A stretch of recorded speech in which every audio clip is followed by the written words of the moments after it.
When I saw my husband flipping through my phone, my heart skipped a beat, not from fear of getting caught, but from the dread of what he might find. The messages. The ones I had forgotten to delete. I tried to snatch the phone from his hands, but he expertly pulled it away, his fingers gripping it tighter as he continued to read. I watched his face shift, each line he read changing the expression, and I felt my life unravel in seconds. Yes, now he would know the truth. But not the whole truth.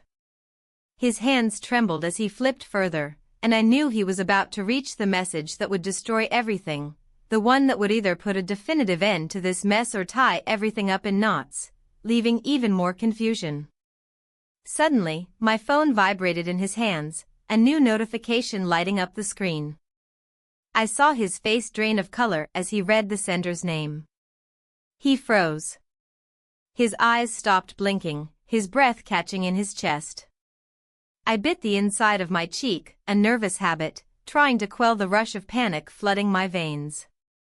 The terror I felt was overwhelming, a mix of shame and dread about what I had done. His breath was heavy, audible even from 2 meters away, as if the air itself had become thicker between us. This was the moment I had feared most, the moment everything would collapse. Because 3 months ago, I made a mistake. The kind of mistake that changes everything forever. And now, I didn't know what to do. But let me take you back to the beginning, to how all of this started. Before I share the secret I've tried so hard to keep hidden, tell me where you're watching from, and answer me honestly. Have you ever had a secret, something so deep you tried to bury it, only for it to come to light in the most unexpected way? Marriage was supposed to be the thing that anchored me. At least, that's what I used to think. After 7 years with Adam, I was convinced I had it all, the house, the steady routine, the companionship. On the surface, everything was fine. But lately, there was this hollow feeling, a gnawing emptiness I couldn't shake.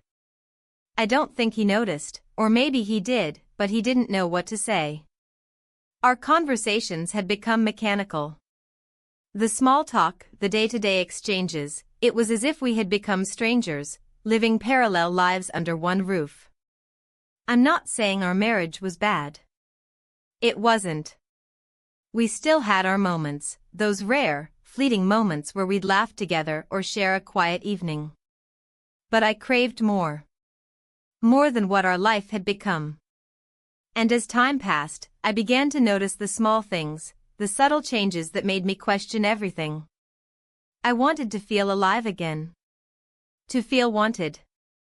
To feel like I was still desirable. Adam had always been a good man. A dependable man. He worked long hours, always coming home tired but never failing to ask me how my day had been. His affection was there, but it was wrapped in a blanket of routine. It wasn't that I wasn't grateful, it just wasn't enough. I was no longer the woman he'd married. I had become someone who merely existed beside him. When I was younger, I never imagined that this would be my reality. I used to dream about the passion of love, the intensity that comes with new beginnings. But now, I found myself wondering if that fire had died, if it had simply flickered out like a candle in the wind. Adam would never have said anything, not directly. He was too proud, too silent about his feelings. But I knew. I knew he had noticed the distance between us. He'd try to close it at times, with kind gestures or quiet words. But something was missing, something neither of us could put into words. When I heard that my husband's nephew, Mark, was coming to stay with us for a few days, I wasn't sure how to feel about it. Mark had always been pleasant, but I hadn't seen him in years. He was in his late 20s, just starting his career, and it had been ages since we'd shared a conversation beyond a polite greeting at family gatherings. The first night he arrived, I was still adjusting to the thought of having him here. I noticed how effortlessly he fit into our home, how his youthful energy seemed to inject life into the place. It wasn't just that he was younger, it was that he was present, fully present in every moment. He smiled when he spoke, laughed at jokes even when they were only mildly amusing. There was something infectious about his enthusiasm, and I found myself drawn to him in a way I hadn't anticipated. It was nothing overt, of course. But I couldn't help but notice how his eyes lingered a moment longer when they met mine. How his compliments seemed more genuine, more attentive than I had become accustomed to. I caught myself blushing once or twice when he spoke to me, a warmth spreading through me that I hadn't felt in years. And then came the incident. I was in the shower, as usual, taking a moment to unwind. I hadn't locked the door, thinking it was just a quick thing, until I heard the door creak open. Startled, I quickly pulled the shower curtain shut, only to find Mark standing there, frozen in place. He had come in to grab a towel, but he hadn't expected me to be in the shower. I saw the way his eyes widened, his face flushing. He immediately turned away, but the damage was done. I had seen his reaction, his gaze lingering a little too long. The electricity between us was undeniable. It wasn't anything obvious, just a subtle shift in the air, a recognition of something neither of us had meant to acknowledge. The rest of the evening was awkward. He didn't bring it up, neither did I. But I couldn't stop thinking about it. The way he had looked at me. The way I had felt in that split second, exposed yet strangely alive. As the days went on, the tension between us grew. It wasn't anything we spoke about, but it was there, hanging in the air like an unspoken promise. He'd find excuses to be near me, to talk to me, and I would feel my pulse quicken every time. I told myself I was imagining things, that I was overreacting. But it wasn't that simple. It wasn't just physical, it was the way he made me feel, the way he reminded me of what I had been missing. He was attentive in a way Adam no longer was. And I started to crave that attention, even if it was wrong. I had become someone I didn't recognize. And then, one evening, it happened. Adam had gone to bed early, exhausted from another long day at work. Mark and I were in the living room, talking about old memories, about life, about anything and everything. We laughed, and for a moment, it felt like I was talking to someone who actually saw me, someone who wasn't just looking past me, as Adam had been doing lately.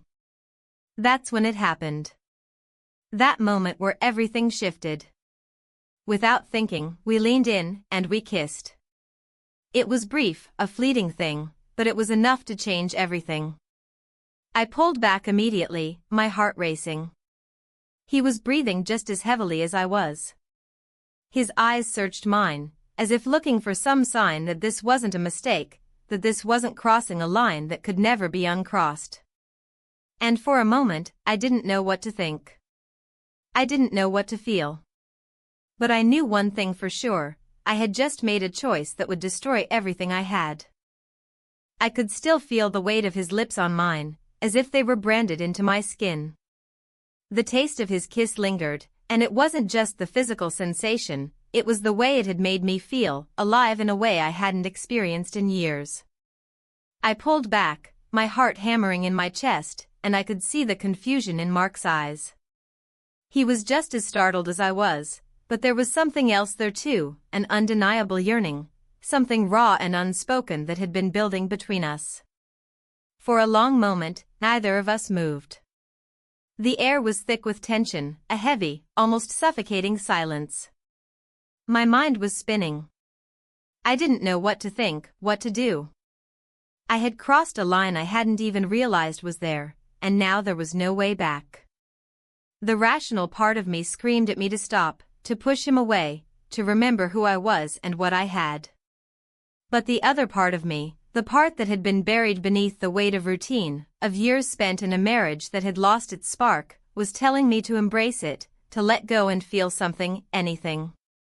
I took a shaky breath, forcing myself to meet his gaze. There was no anger in his eyes, no guilt, just confusion, and something else that made my chest tighten. He looked as if he was waiting for me to say something, to explain what had just happened, but I didn't have the words. How could I explain this to him, to myself.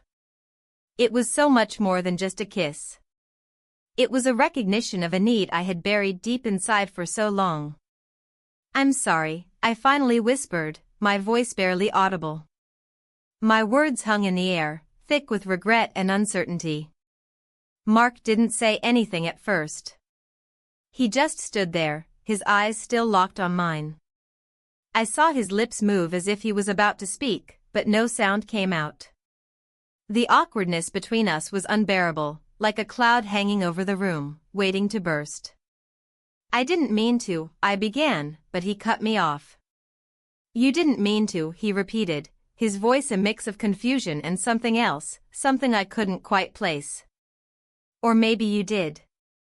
His words hit me like a slap. There was no anger in his tone, but something darker. A kind of vulnerability, a plea for understanding. And in that moment, I realized how much this had affected him too.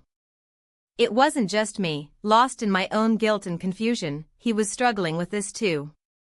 I took a step back, almost instinctively, as if creating space between us would somehow make everything right again. But the truth was, I couldn't unfeel what I had just felt. I couldn't take back the way my body had responded to him, the way my heart had raced when his lips touched mine. I had betrayed my marriage, and yet I had never felt more alive. I don't know what's happening," I muttered, my voice shaking. This isn't who I am." Mark's expression softened, but only slightly.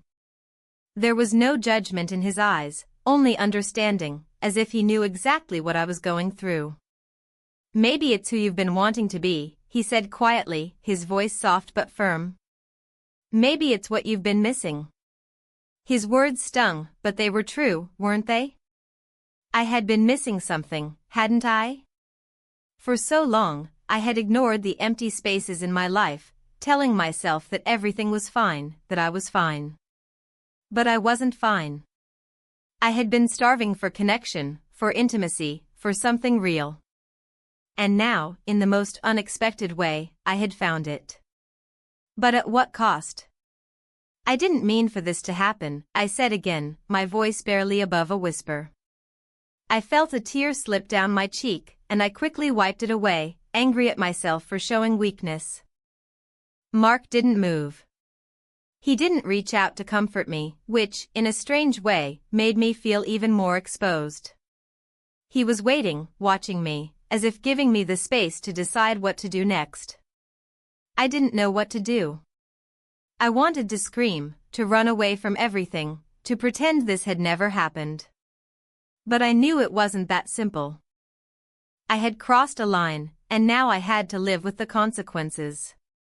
I need to think," I said, my voice tight. I couldn't stay in the same room with him. Not now. I needed to clear my head, to make sense of what had just happened. Mark didn't try to stop me. He just nodded, his face unreadable. He stood there, watching me, as I made my way to the door. My hand shook as I gripped the handle, and for a brief moment, I wondered if I would ever be able to walk back through that door again, if I would ever be able to face him, or Adam, again. I left without saying another word, the sound of the door clicking shut behind me reverberating in my chest. The house felt suffocating as I walked down the hall, the walls closing in around me.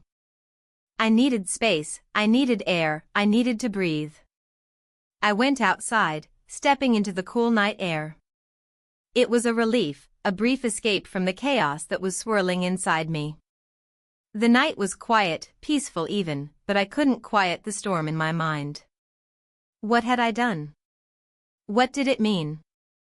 And more importantly, what would happen next? I stood there for what felt like hours, lost in my thoughts, my emotions tumbling over each other. I couldn't think clearly. I couldn't even make sense of what I had done. The guilt was overwhelming, suffocating. But there was also something else. Something that felt dangerously close to relief. For the first time in so long, I felt something, anything. I hadn't felt alive in years. Not truly. And in that moment, I wasn't sure what was worse, the mistake I had made or the fact that it had made me feel awake. I heard footsteps behind me and turned to see Mark standing at the door. He didn't come any closer, just stood there, watching me. His eyes were soft, full of understanding, but there was still a hint of uncertainty in them. Neither of us spoke. I wanted to apologize. I wanted to take back everything, to pretend this had never happened. But I couldn't. The truth was, I wasn't sure if I wanted to. "Are you okay?" he asked, his voice gentle. I nodded, though I wasn't sure if I was lying or not. "I'll figure this out," I said, though I wasn't sure if I believed it. And in that moment, I knew nothing would ever be the same. The next few days felt like I was walking in a fog, each step uncertain, each breath shallow and labored. I couldn't shake the feeling that everything I had known was slipping through my fingers, like sand running through a clenched fist. It had been just one kiss, one moment of weakness, but in that moment, my entire life had shifted. I avoided Mark as much as possible after that night. I couldn't face him, not with the weight of what had happened hanging between us like a suffocating cloud. Every time I saw him, my heart would race, my palms would sweat, and all I could think of was how much my world had changed in a single, impulsive moment. I tried to convince myself that it had been a mistake, that it had meant nothing, but deep down, I knew that was a lie. It meant something. It meant everything. The silence in the house was deafening. Adam was still working long hours, as usual, and when he came home, it was with the same weary smile, the same tired eyes.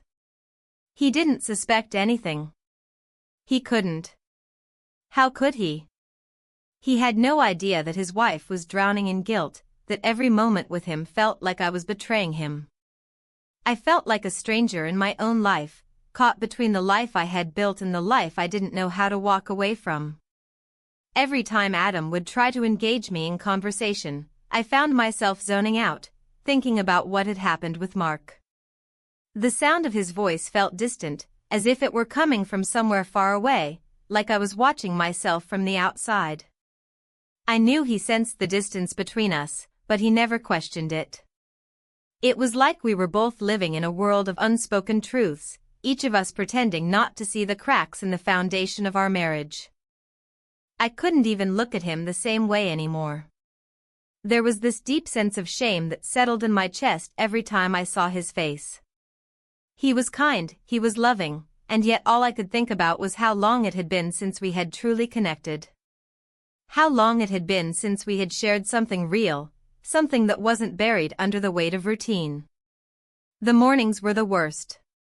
Adam would get up early, have his coffee, and leave for work before I even had a chance to fully wake up.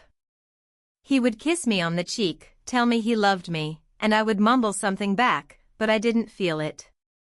I couldn't feel it. I couldn't feel anything except the constant, gnawing emptiness that had taken root inside me.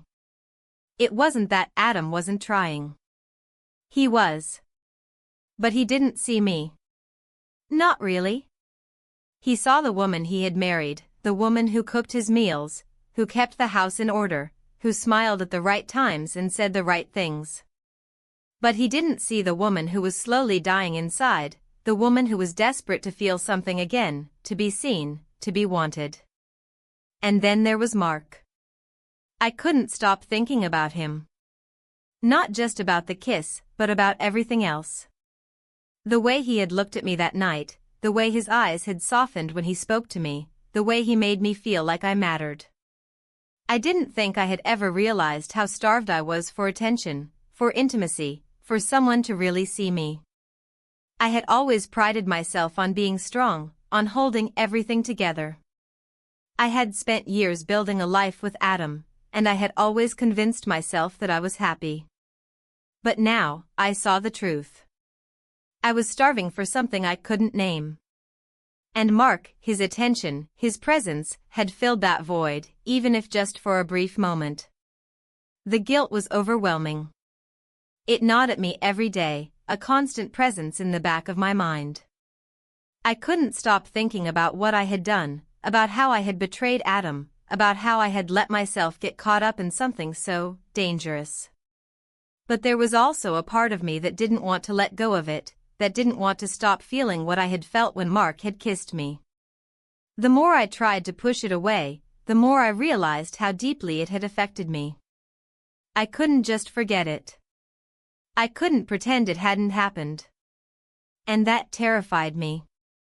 One evening, a few days after the kiss, I found myself sitting in the living room, staring out the window.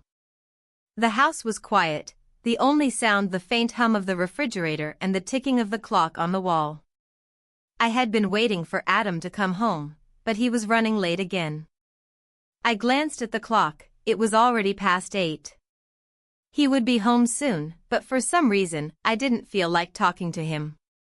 I didn't feel like pretending everything was fine. The doorbell rang, startling me out of my thoughts. I wasn't expecting anyone, but when I opened the door, I found Mark standing there. He looked just as I remembered him, his eyes bright, his smile warm, but there was something different about him now. There was an edge to his presence, a tension that hadn't been there before. "I didn't mean to intrude," he said, his voice low, but I could hear the uncertainty in it. I needed to talk to you." I stepped back to let him in, though part of me was hesitant. What could we possibly have to say to each other? What could he possibly want from me? But I didn't ask any of those questions. I just let him in, because deep down, I knew I didn't want to be alone with my thoughts any longer. I don't know what to say," I said, my voice shaky. "I shouldn't have. What happened the other night, I shouldn't have let it happen." Mark didn't say anything at first. He just stood there, watching me, his gaze soft but intense. "It's not just about what happened that night, though, is it?" he said finally, his voice quiet but firm. "It's about what's been happening for a long time. You've been drowning, haven't you?" His words struck a chord in me. I hadn't realized how badly I had been suffocating until that moment, but now it felt like a door had been opened, and the weight of everything I had been holding in came rushing to the surface. "I don't know what's happening to me," I whispered, my voice trembling. "I don't know what I'm doing anymore." Mark stepped closer, his presence filling the space between us. "It's okay," he said softly. "You don't have to know right now. But you're not alone." I felt tears welling in my eyes, but I fought them back. I couldn't cry, not here, not now. But Mark's words, they were like a lifeline thrown to me in the middle of a storm. And I didn't know if I was ready to grab it, but I knew one thing, I couldn't keep pretending everything was fine. "I'm so sorry," I whispered again. "I didn't mean to drag you into this." Mark shook his head, a small, understanding smile on his lips. "You didn't drag me anywhere. I'm here because I want to be." And in that moment, I realized that no matter how hard I tried to fight it, no matter how much I wanted to push him away, I couldn't escape the truth. What had happened between us was real. It was undeniable. And now, I had to figure out what to do with it. The truth had a way of sneaking up on you when you least expected it, and now it was all I could think about. I didn't know where this would go, but I knew one thing for certain, nothing would ever be the same again. The days that followed were suffocating. I found myself slipping deeper into a well of confusion and regret. It felt like I was living two separate lives, one with Adam, where I was still the wife he loved, and another with Mark, where I was someone else entirely. It wasn't just the kiss anymore, it was everything that had come after it. The tension, the unspoken words, the quiet understanding between us that we both knew things had changed. Adam, as usual, was busy with work. His long hours kept him out of the house more often than not, leaving me alone with my thoughts. It was a strange kind of loneliness. I wasn't exactly alone, I had the house, I had my life, but I felt disconnected from it all. Every minute that passed seemed to drag on, the weight of my decisions pressing down harder and harder. The guilt was a constant presence, settling into my chest like a stone. I couldn't shake it. I kept seeing Mark in my mind, replaying every moment we had shared, every glance, every fleeting touch. I wanted to push those memories away, to pretend that they had never happened, but they refused to leave. He had stirred something inside me that I hadn't even known existed. I had convinced myself that my marriage to Adam was enough, that the life we had built together was everything I needed. But now, I couldn't help but wonder if I had been lying to myself all along. The weight of it all finally became too much to bear, and I knew I had to face the truth, even if it meant facing Adam. But how could I tell him? How could I explain the things that had happened, the things I wasn't even sure I fully understood myself? It was a Saturday morning when Adam came home early from work. He walked in with a tired smile on his face, the kind of smile that said he was grateful to be home but exhausted from everything else. I watched him as he dropped his keys on the table and shrugged out of his coat. There was something almost normal about the way he moved, as if nothing had changed, as if we were still the couple we had always been. But I knew better. Nothing was normal anymore. Not for me. Not for us. "Hey, how was your day?" I asked, my voice sounding foreign to my own ears. It was a simple question, but it felt like a lie. I had no interest in how his day had been. I was too busy wondering how I could get through the next few moments without completely falling apart. "Long," he said with a sigh, walking toward the kitchen. Same old, same old. How about you? What you been up to?" I hesitated. The question felt harmless enough, but the reality of it was suffocating. I couldn't tell him the truth. I couldn't admit what I had done, what I was feeling. It wasn't just about Mark, it was about everything that had led to this moment. The distance between us, the lack of connection, the fact that I had been starving for something that Adam couldn't give me. I forced a smile, trying to sound casual. "Just the usual. Took care of a few things around the house." He nodded, then poured himself a cup of coffee. He didn't notice the way my hands shook as I stirred my own cup. He didn't see how tightly I was holding myself together, how fragile I felt inside. He was still oblivious, still in the dark, and it felt like the heaviest secret I had ever carried. "Have you heard from Mark?" he asked after a long pause. The mention of Mark's name sent a jolt through me. I froze for a moment, not sure how to respond. The simple question had the power to shatter everything. I wanted to say something, anything, but the words felt stuck in my throat. Yeah. He's been fine," I said, the lie tasting bitter in my mouth. Adam didn't seem to notice. He took a sip of his coffee and leaned against the counter. "Good. He's a good kid. I'm glad he's staying with us. I think it's good for him to have some time away from all the stress at home." I nodded, though I wasn't really listening anymore. My thoughts were far away, tangled up in the mess I had created. I couldn't keep lying to him. I couldn't keep pretending like everything was okay when it clearly wasn't. But how could I tell him? How could I explain that, in some twisted way, I had felt more alive in those few moments with Mark than I had in years? "I've been thinking," Adam said, breaking me from my thoughts. "Maybe we should take a trip. Just the two of us. A weekend away, you know? We haven't done anything like that in ages. What do you think?" His words hit me like a punch to the stomach. A trip. He wanted to go away with me. To reconnect, to get away from everything. It sounded so simple, so perfect in theory, but the truth was that I wasn't sure if I could do it. How could I go on a trip with him, pretend everything was fine, when inside, I was falling apart? How could I look him in the eyes and act like nothing had changed when everything had changed? I couldn't bring myself to say it out loud, but I knew. I knew I was too far gone. I had already taken the first step down a path I couldn't turn back from. I don't know, I said quietly. I guess that could be nice. But even as I said the words, I knew it was a lie. The trip wouldn't fix anything. It wouldn't undo the damage.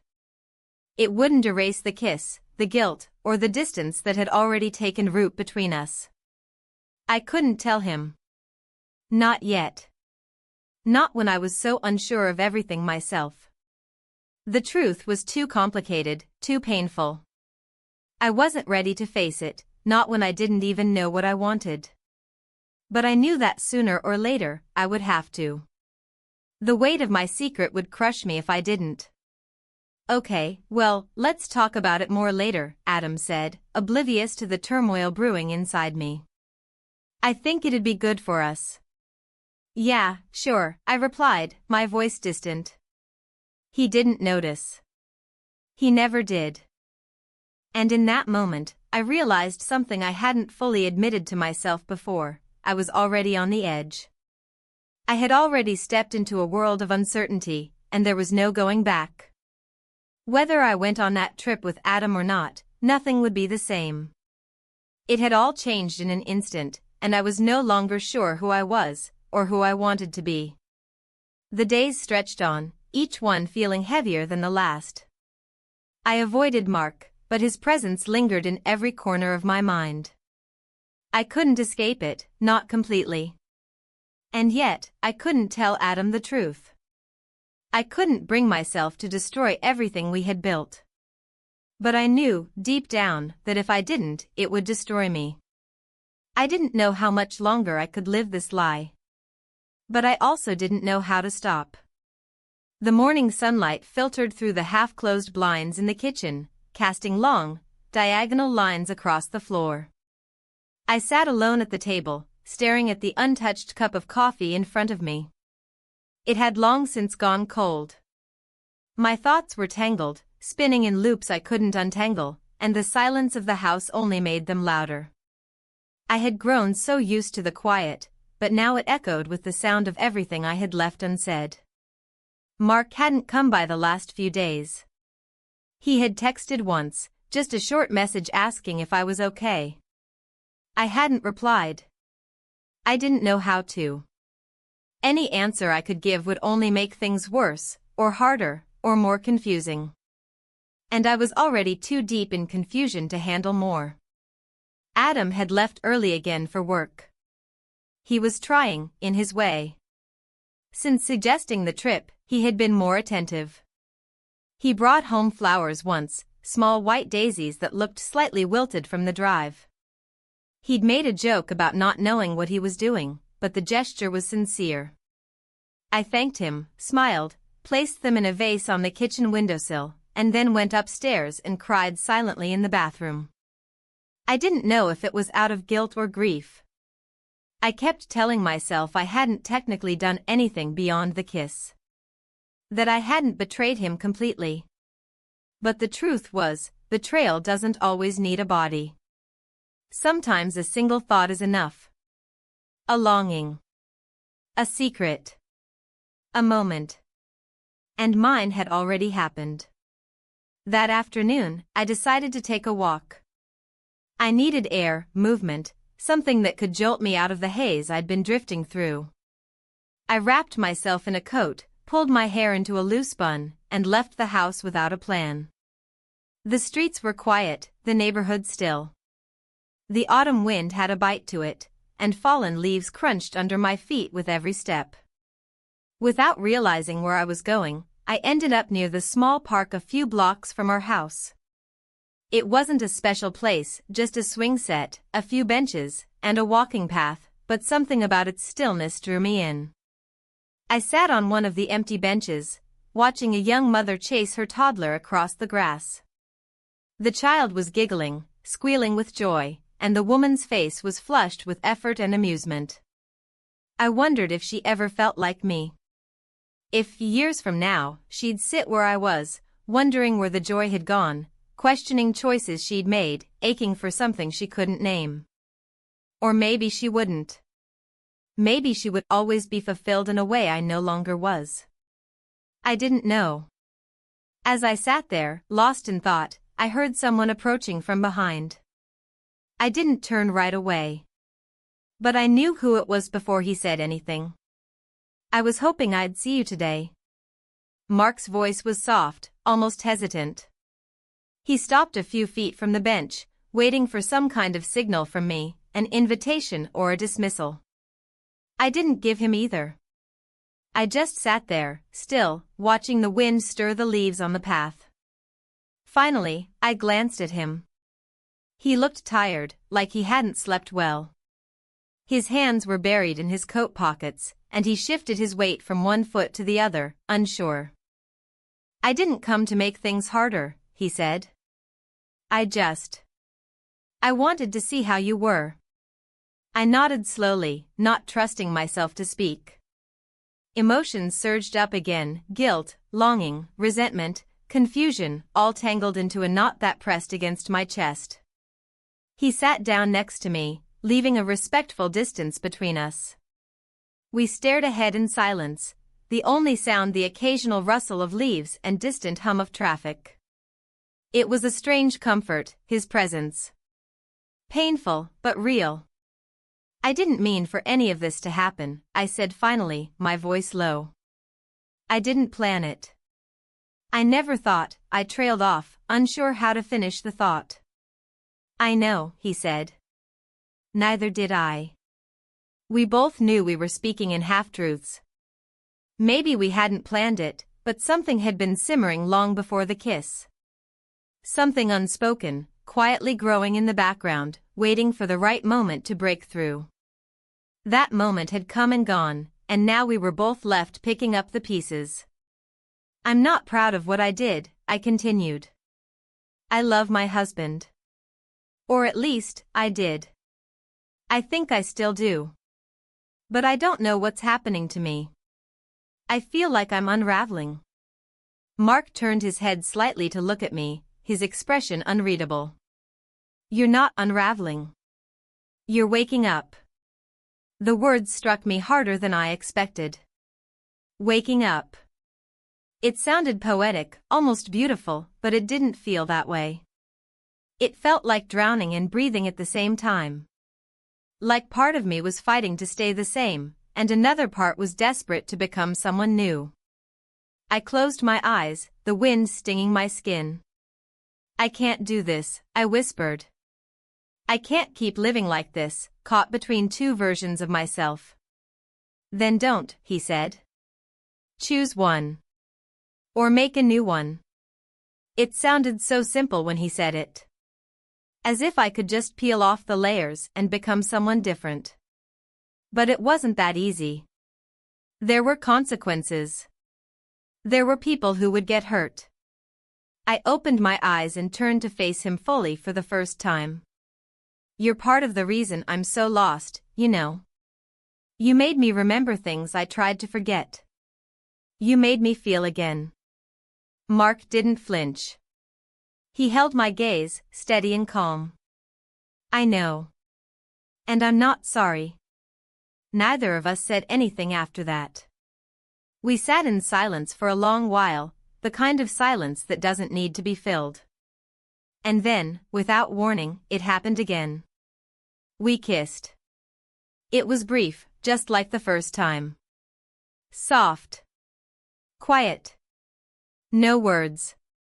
Just lips and silence and 1,000 unspoken emotions layered between us. When we pulled apart, I didn't cry. I didn't panic. I just breathed. I should go, I said. He nodded, but didn't try to stop me. I stood, my body heavy and light all at once. I didn't know what this meant. I didn't know what would come next. But as I walked away from him, back down the path toward my house, I knew I couldn't keep lying to myself forever. Something had changed in me. And even though I didn't have the answers yet, I knew the questions weren't going away. Not this time. The days that followed passed like slow-moving shadows, stretching longer than they should have, bending around everything I thought I understood. I went about my routine, clinging to the familiarity of it as if it could tether me to some sense of control. But everything had shifted. The truth lived inside me now like a quiet storm, calm on the surface, but constantly rumbling underneath. I avoided mirrors. I couldn't look at myself without seeing the difference in my eyes, the shift in the way I held my shoulders.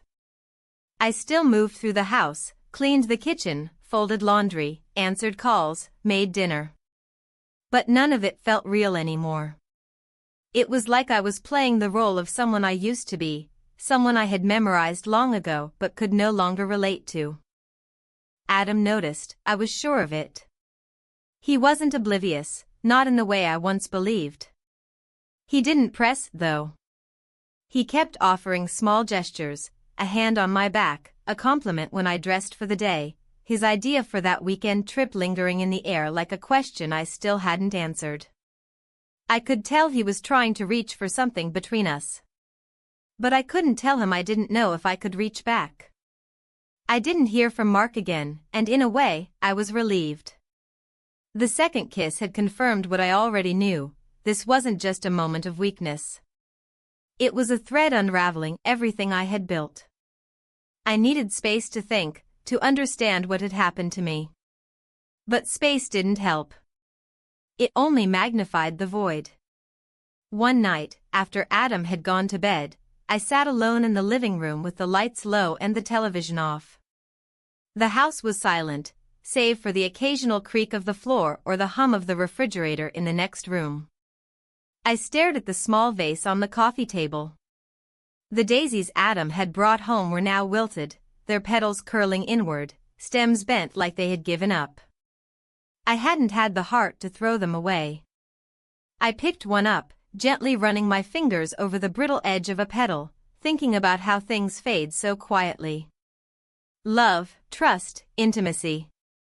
They don't vanish with noise, they dissolve slowly, subtly, until one day you realize they're gone. And sometimes, they're not really gone. They're just buried under everything that came after. The sound of Adam's footsteps on the stairs pulled me out of my thoughts. I didn't move, hoping he might go back to bed, but he came into the room and sat down beside me without saying a word. His presence was warm, familiar. It should have comforted me, but instead, I felt myself retreat inward. I couldn't sleep, he said after a while. Me neither, I replied, my voice quiet. We sat in silence. There was no music, no clock ticking loudly, just two people who had once known everything about each other, now unsure of how to start a conversation that mattered. I've been thinking about that trip, he said. Maybe it would be good for us. Get away from everything. Just breathe. I nodded slowly. He was trying. I knew that. And part of me wished I could reach out, hold his hand, say yes with all the certainty he deserved. But another part of me stayed silent, hesitant, still tangled in everything that had happened. I don't want to lose us, he added, his voice barely above a whisper. I know things haven't felt right lately.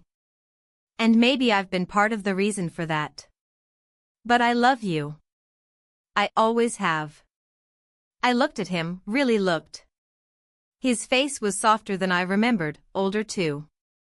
Not just in the lines near his eyes or the way his hair had thinned, but in his expression.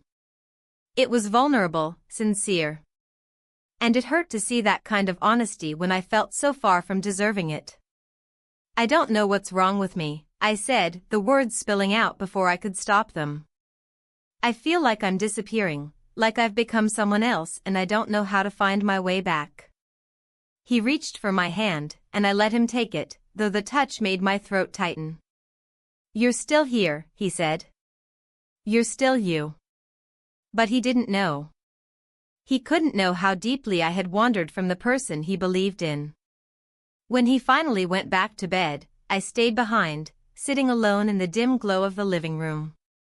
I wanted to cry, but the tears wouldn't come. Instead, I sat with the weight of everything, his words, my silence, the secrets I carried. The next day, I decided to clean out the attic. It wasn't an escape exactly, but it felt like something I could control. A small, physical task that might clear some of the clutter in my mind. As I moved boxes and dusted old frames, I found a small photo album tucked beneath a stack of unused Christmas decorations. It was from years ago. Before the marriage, before the house. Pictures of Adam and me in our first apartment, laughing, barefoot, cooking in the tiny kitchen that barely fit 2 people. There was one photo where he had flour on his nose and I was mid-laugh, eyes squinted, joy unfiltered.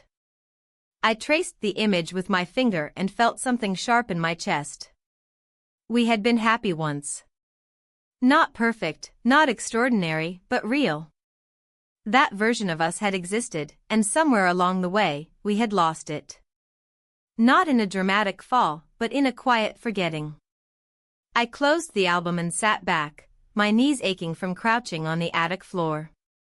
I didn't know if those 2 people could find their way back to each other. I didn't know if I wanted them to. What I did know was that I couldn't keep living in limbo. The in-between was tearing me apart. That evening, I sat at the kitchen table with a notebook and a pen. I thought about writing a letter to Adam, laying it all out, the way I felt, the things I couldn't say out loud, the truth about Mark. But I couldn't bring myself to put the words on paper. Not yet. Instead, I wrote one sentence. I don't know who I am anymore. And I stared at it for a long time, the ink drying as the sun disappeared behind the trees. I didn't know what tomorrow would bring. I didn't know if I would go on that trip with Adam or if I'd find myself walking into a conversation that would end everything. But I did know that I couldn't stay frozen. Because somewhere in the middle of this mess, something inside me had cracked open. Not in a way that left me broken, but in a way that let something new begin. And whether I was ready or not, that beginning was already here. The following days were a blur. Each morning, I would wake up, go through the motions of getting ready, make the coffee, clean the kitchen. I felt like a ghost of myself, walking through life but not truly living. The weight of my secret pressed down on me more and more, until even the simplest tasks felt like a Herculean effort. Adam tried to keep things normal, but it was becoming harder for both of us. He was unaware, of course, of the turmoil I was carrying. He was still offering small gestures, bringing me a cup of coffee in the morning, rubbing my shoulders after a long day, but I could feel the distance between us growing. It was as if we were both standing on opposite sides of a canyon, reaching out but unable to bridge the gap. I couldn't bring myself to tell him the truth. I couldn't tell him about the kiss. About the longing I had felt, the need for something more. How could I? How could I explain something that felt like betrayal, yet at the same time, something that awakened a part of me I hadn't known was asleep? I didn't have the answers. And I wasn't sure I was ready to face them. And then there was Mark. He hadn't reached out since that afternoon at the park. I had hoped he would, but at the same time, I was relieved he hadn't. His silence was a kind of reprieve, a small mercy. But as the days went on, I found myself thinking about him more and more, replaying the conversations we'd had, the moments we'd shared. I couldn't escape it. There were times when I felt like I could almost hear his voice in my head, as if he were still standing beside me. Make a choice, he had said. But which choice? How could I choose between the life I had built with Adam and the feeling of freedom that came with Mark? How could I choose between loyalty and desire, between responsibility and passion? I thought about the trip Adam had suggested. He had been persistent, mentioning it almost every day. It seemed like such a simple thing, a weekend getaway, a chance to reconnect, to fix whatever was broken between us. But I wasn't sure if I could fix it. I wasn't sure I even knew how to try anymore. It was a Thursday evening when I found myself sitting at the kitchen table, staring at the half-empty glass of wine in front of me. The house was quiet again, just the hum of the refrigerator in the background. Adam had gone out to meet a friend for dinner, and I was left alone with my thoughts. I wasn't sure how long I had been sitting there, but it felt like hours. My mind was racing, a jumble of fragmented thoughts. I couldn't stop thinking about everything: Adam, Mark, the kiss, the way I felt every time I was near either of them. I felt torn, stretched thin, like I was being pulled in two different directions, neither one offering a way back. I picked up my phone, staring at the screen for a long moment before I opened Mark's number. My fingers hovered over the keyboard, uncertainty flooding my chest. Should I message him? Should I reach out and tell him how I was feeling? Or would it only make things worse? Before I could make a decision, the door creaked open and Adam walked in. He glanced at me, then at the glass in front of me. "You okay?" he asked softly, his voice careful, like he was treading lightly around a subject he wasn't sure he wanted to approach. I quickly put the phone down and forced a smile. "Yeah. Just thinking." "About the trip?" he asked, walking over and sitting across from me. I didn't answer right away. The trip. It felt like a lifeline, but also a reminder of how far we had drifted. I wanted to say yes. I wanted to go, to let us have that time to reconnect. But I couldn't shake the feeling that it was a bandage, not a solution. "I don't know," I said finally, my voice quiet. "I guess. I don't know what I want anymore." His face softened, and he leaned forward, his elbows resting on the table. "You don't have to know everything right now. But I want us to try. I want us to get back to where we were, to be happy again. I don't want to lose you." I swallowed hard, fighting the lump that formed in my throat. I couldn't say anything. I couldn't tell him that I had already started to slip away, that the distance between us was growing in ways he didn't even see. How could I explain the chaos inside me, the feeling of being trapped in a life I had once wanted but no longer knew how to navigate? "I'm trying," I finally said, my voice breaking slightly. "I really am. But it's hard." "I know it is," he said softly, his hand reaching across the table to rest on mine. "But we can make it work. We can get back to the way it was. Just give me a chance." I looked down at his hand, resting on mine, the warmth of his touch a stark contrast to the coldness that had settled inside me. I wanted to believe him. I wanted to believe that we could find our way back. But the truth was, I wasn't sure if we could. "I don't want to hurt you," I whispered, my voice barely audible. "You won't," he said, squeezing my hand gently. "We'll figure it out. Together." For a moment, I felt something shift. A fleeting sense of hope, or perhaps just the illusion of it. But then the weight of everything I hadn't said pressed down again, and I pulled my hand away, not wanting him to see the turmoil that had taken root inside me. "I think I need some time," I said, standing up. "Just to think." Adam didn't argue. He just nodded, his expression a mixture of concern and understanding. He didn't know the half of it. He didn't know that the time I needed was more than just a few quiet moments. It was a reckoning, one that I wasn't sure I was ready for. But I had to face it. I had to choose, even if it meant losing everything.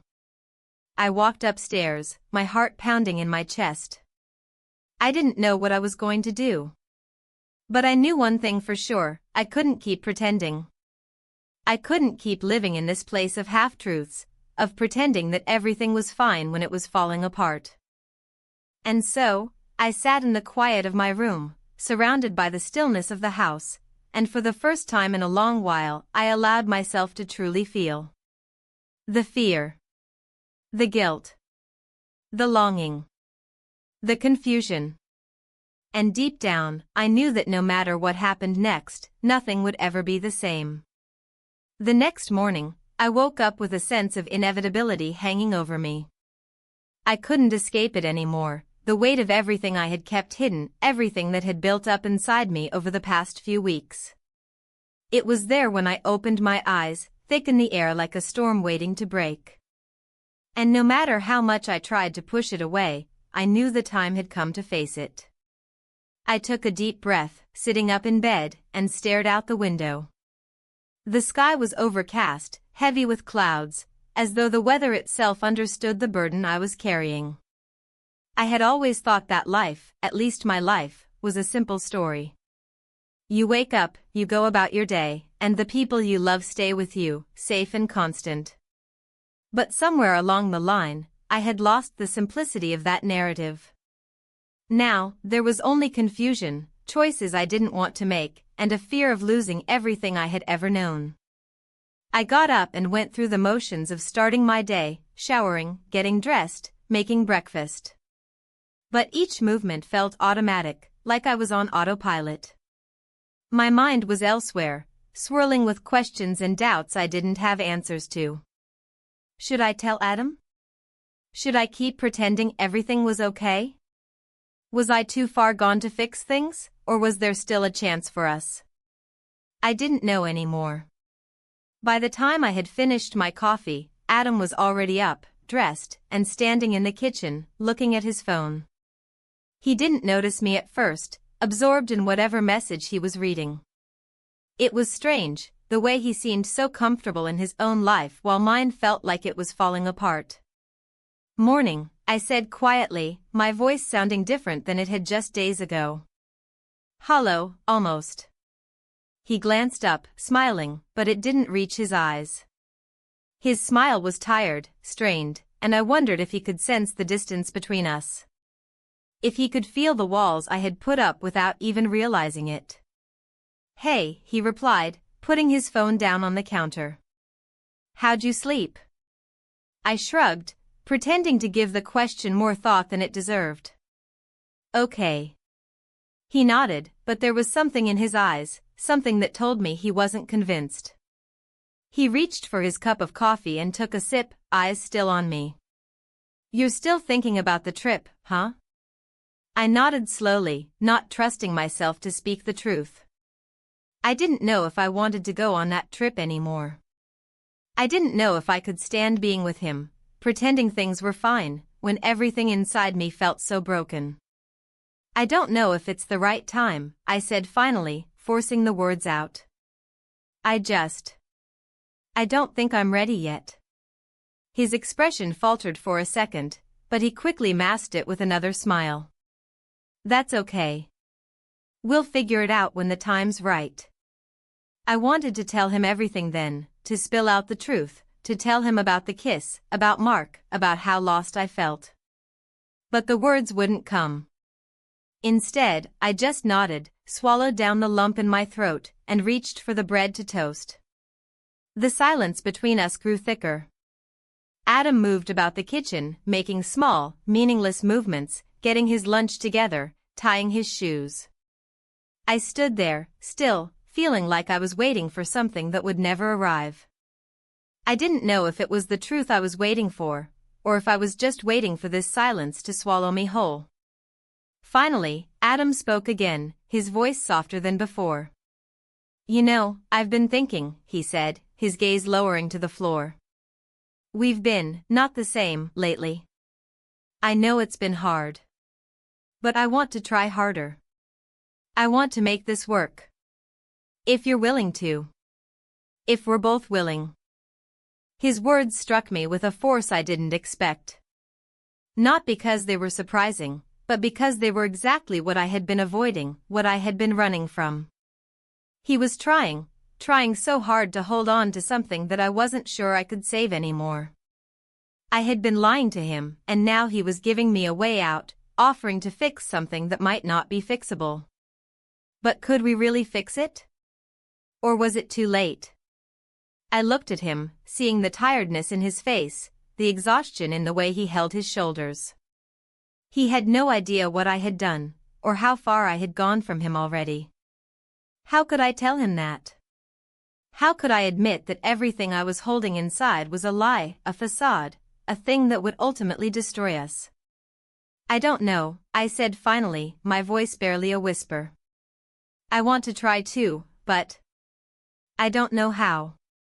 Adam's face softened, and for a moment, he looked like the man I had married, the one who had held me when things were hard, the one who had promised me forever. But that man, that version of us, felt so far away now. It was as though I had already moved on without realizing it.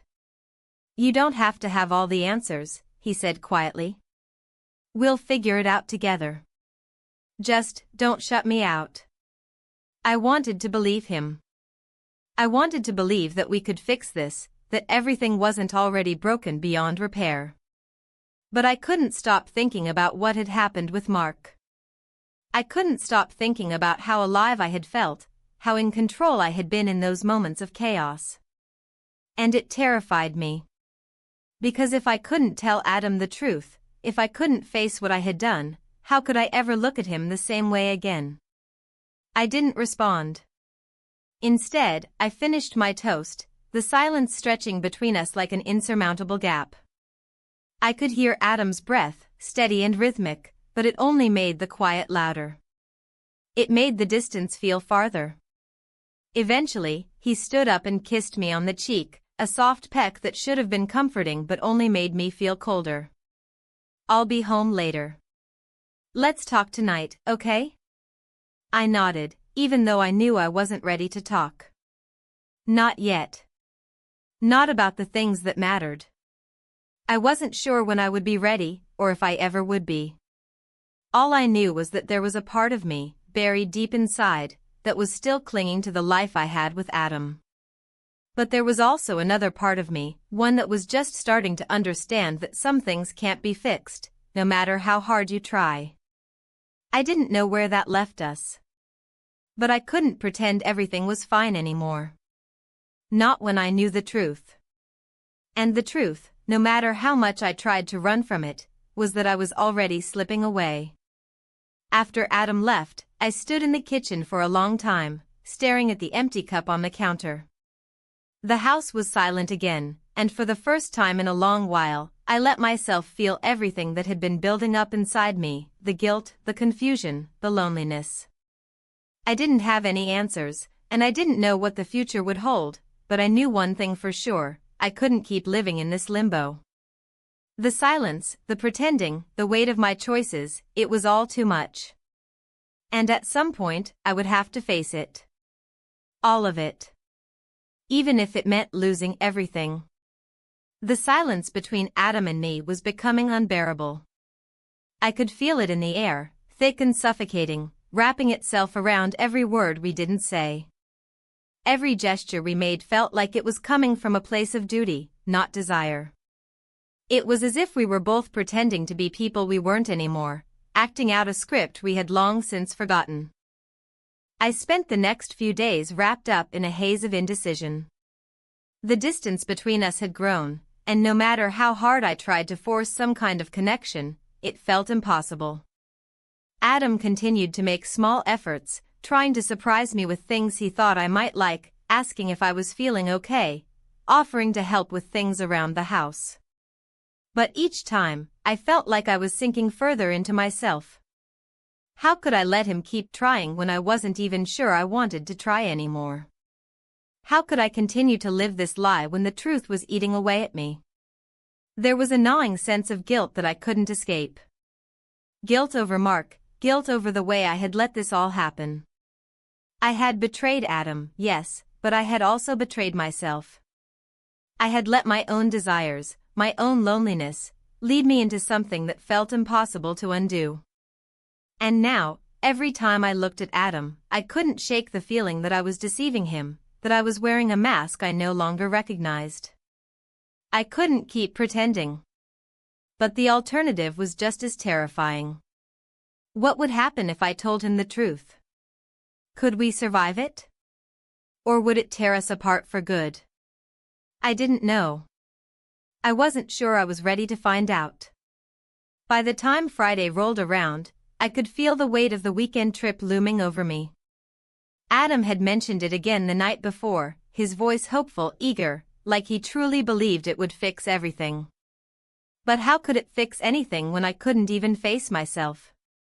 I had been running from the truth for so long that it felt like everything I had built with Adam was fragile, ready to crumble at the first sign of real honesty. The idea of going away with him, of pretending to be a couple again, made my stomach turn. And yet, I couldn't bring myself to cancel it. I couldn't bring myself to tell him the truth. Not yet. So, I kept quiet, going through the motions of packing and getting ready. My hands moved on autopilot, folding clothes, putting toiletries in a bag. It was as if I had detached from the reality of it all. I was acting out a role, pretending I was still the woman I used to be, the woman Adam still believed I was. When the day finally came, I found myself in the car with him, heading to the small cabin he had booked for the weekend. The drive was quiet, the hum of the engine filling the space between us. Every now and then, Adam would try to make small talk, asking me about the books I was reading, or whether I had seen the latest episode of some TV show. I answered briefly, but my mind was elsewhere. It wasn't that I didn't care about what he was saying, it was that I couldn't focus. My thoughts were too loud, too insistent. They kept circling back to Mark, to the kiss, to the growing realization that I didn't know how to fix what had been broken. I glanced at Adam out of the corner of my eye. His face was calm, content, as if he genuinely believed this weekend was going to bring us back together. I wanted to believe that too, but the truth was, I couldn't see how it would work. How could we rebuild something that was already so fractured? How could we go back to the way things were when we had already crossed lines that couldn't be uncrossed? The cabin was small, tucked away in a quiet corner of the woods, far from the noise of the city. It was the kind of place people go to escape, to find peace. I couldn't help but feel a sense of irony as we pulled up, knowing that the peace I was searching for wasn't in the cabin, wasn't in the quiet or the isolation. It was inside me, and I wasn't sure how to find it. As Adam unloaded the bags, I stepped inside and looked around. The cabin was cozy, with a stone fireplace, wooden beams, and large windows that opened up to the forest. It was beautiful, calming even, but the weight of everything I hadn't said made it feel suffocating. I couldn't breathe here. I couldn't pretend. I turned away from the window and went to help Adam unpack. He smiled at me, as if everything was fine, as if we were still the couple who had gone on countless trips together, laughing, talking, reconnecting. But I couldn't smile back. I couldn't pretend. Once we had unpacked, we sat down for dinner in the small dining room. Adam had set the table, lit a few candles, and poured wine. The food was simple, pasta with garlic and olive oil, a salad, some bread. It should have been perfect, should have been just another evening where we could relax and enjoy each other's company. But instead, it felt like the silence was swallowing us whole. We ate in silence at first, neither of us knowing what to say. The wine made my head feel light, but it didn't ease the tightness in my chest. I wanted to tell him everything. I wanted to pour out the truth, to admit how far I had drifted, how I wasn't sure who I was anymore, or what I wanted. But I couldn't. The words wouldn't come. Every time I tried to speak, my throat closed up, and all I could do was force another bite of pasta into my mouth. Eventually, Adam broke the silence. "This place is nice," he said, trying to sound casual. "It's perfect for getting away from everything. Just the two of us, no distractions." I nodded, though the words felt hollow in my mouth. "Yeah. It's nice. I've been thinking a lot," he continued, setting his fork down and looking at me. "About us. About what's been happening." I stopped chewing, my heart thudding in my chest. This was it. This was the moment I had been avoiding. I couldn't pretend anymore. But I also wasn't sure I was ready to face the consequences of the truth. He looked at me, his eyes searching mine, waiting for me to say something. "I know things haven't been perfect," he said quietly. But I'm here. I'm not going anywhere. I want us to work, if you're willing to try. My breath caught in my throat. It felt like he was asking for something I couldn't give. Not because I didn't care about him, but because I couldn't give him the whole truth. Not yet. I wasn't sure if I ever could. I don't know if I can try, I said finally, my voice trembling. I don't know if I can fix things. I've tried, but I don't think I can. His face fell, confusion and hurt flashing across his features. What do you mean? What's going on, Ellie? I don't understand. I opened my mouth to speak, but the words wouldn't come. Instead, I stood up abruptly and walked toward the window, needing space, needing air. The cabin felt too small. Everything felt too small. Ellie? Adam's voice was tentative, as if he was afraid of pushing me further away. I turned to face him, my hands trembling.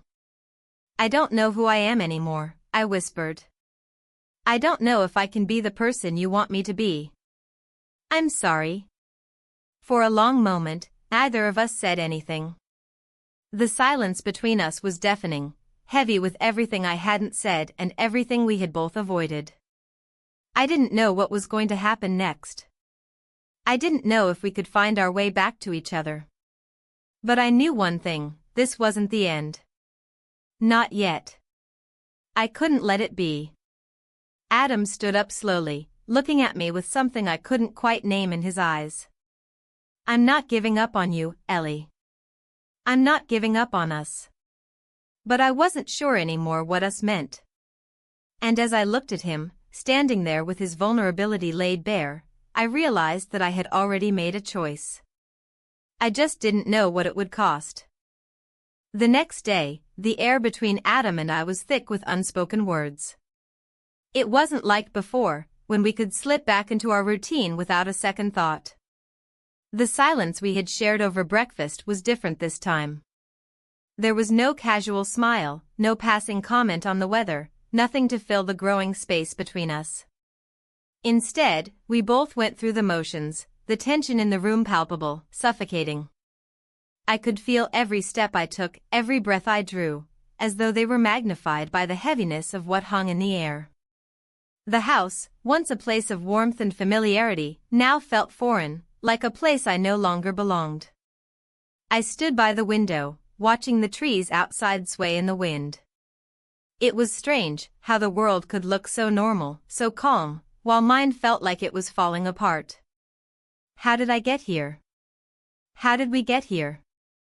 The questions had been plaguing me for days, but I still didn't have answers. I didn't know where I was going or where this would end, but I felt like I was standing on the edge of something that could either pull me in or push me over. I just wasn't sure which. When I finally turned around, Adam was sitting at the kitchen table, his hand wrapped around a cup of coffee. His gaze was fixed on the table, his brow furrowed, as though he was lost in thought. For a moment, I wondered if he was thinking about everything that had happened, or if he was just trying to fill the silence in his own way. I wanted to say something, anything to bridge the gap between us, but I couldn't find the words. I've been thinking, he said suddenly, his voice quieter than usual. I looked at him, startled by the break in the silence. About what? About us, he said, his eyes meeting mine. There was a softness in his gaze, but also something guarded, as though he was preparing for something I wasn't ready for. I know we've been distant lately. But I don't want to give up on us. I don't want to give up on what we've built. I felt a pang in my chest at the words. I knew he meant well. I knew he was trying to reach me, to pull me back from whatever had pulled me away. But the truth was, I wasn't sure if I could be pulled back. I wasn't sure if I could go back to being the person I had been before everything had changed. I don't want to give up either, I said, my voice thick with emotion. But I don't know how to fix it. I don't even know what I'm supposed to be fixing. Adam's eyes searched mine, and for a moment, I could see the vulnerability there, the same vulnerability I had been avoiding for so long. He wasn't just trying to save our marriage. He was trying to save me. And in that moment, I felt an overwhelming sense of guilt wash over me. He didn't deserve this. He didn't deserve to be stuck in this with me, carrying the weight of a secret that was eating me alive. "You don't have to fix anything," he said softly. "I just want us to be okay. I want us to be real again, to be together, the way we were." I felt my chest tighten as his words sank in. How could I tell him that I wasn't sure if I could ever be the person he wanted me to be again? How could I admit that I was already slipping away, losing myself in a place I didn't recognize? "I don't know if I can be that person," I whispered, my voice barely audible. "I don't know if I can be the person you want." For a long moment, neither of us said anything. The silence stretched between us, thicker than before. I could feel the weight of my confession hanging in the air, and I could see the hurt in Adam's eyes, even though he was trying to hide it. I knew this was killing him, but I didn't know how to make it stop. I didn't know how to make the pain go away. Adam stood up from the table and walked over to me, his steps slow, measured. He stopped a few feet away, giving me space, but there was a quiet desperation in his gaze. "I'm not going anywhere, Ellie. I'm here. But you have to be honest with me. We have to talk about this." I felt my heart race as his words hit me. We had to talk about it. We had to face the truth. But the truth was something I wasn't ready to say aloud, something I wasn't sure I could ever say without destroying everything. "I don't know how to talk about it," I said, my voice shaking. "I don't know how to tell you what's been going on inside of me." "You don't have to tell me everything right now," he said, his voice gentle but insistent. "But I need to know that you're still here. That you're still in this with me." "I don't know if I am," I admitted, the words slipping out before I could stop them. "I don't know if I can be." For a moment, Adam was silent, his face unreadable. And then, slowly, he reached for my hand. His touch was warm, steady, grounding. But it only made the guilt inside me grow stronger. I had to tell him the truth, or this would never stop. The lies, the pretending, the distance, it would all keep growing until we were both lost in it. And I couldn't do that to him. I couldn't let him stay in the dark, believing in something that wasn't real. "I can't keep lying to you," I whispered, tears welling in my eyes. "I've been lying to you, to myself. And I can't do it anymore." Adam's eyes softened, but the pain in his gaze was still there. "What do you mean?" he asked, his voice thick with emotion. "I kissed someone else," I said, the words finally spilling out. "I kissed Mark. And I don't know what to do with that. I don't know what to do with what it means. But I need you to know the truth. Because I can't keep pretending everything is okay." The words hung in the air between us, heavy and painful. I could see the shock in Adam's eyes, his face going pale as the reality of what I had just said settled in. His hand dropped from mine, and for a moment, we just stood there, the weight of the silence crashing over us. I don't know what to say," Adam said finally, his voice cracking. "I didn't expect this. I didn't expect any of this. I'm sorry," I whispered. "I'm so sorry." For a long time, neither of us spoke. The room felt impossibly small, as if the walls were closing in around us. I wanted to take it all back, to go back to a time when things had been simple, before everything had changed. But I couldn't. I couldn't undo what had already been done. "I don't know what happens next," Adam said, his voice distant. "But I need time. We both need time to figure this out." I nodded, unable to say anything more. What could I say? There was nothing left to say. The truth had come out, and now we were left with the aftermath. "I'll be upstairs," I said quietly, turning away from him. I need to be alone for a while. Adam didn't stop me. He didn't try to say anything else. He just stood there, watching me leave, and for the first time, I felt the full weight of everything I had done. I had broken something I wasn't sure could ever be fixed. And now, I had to live with it.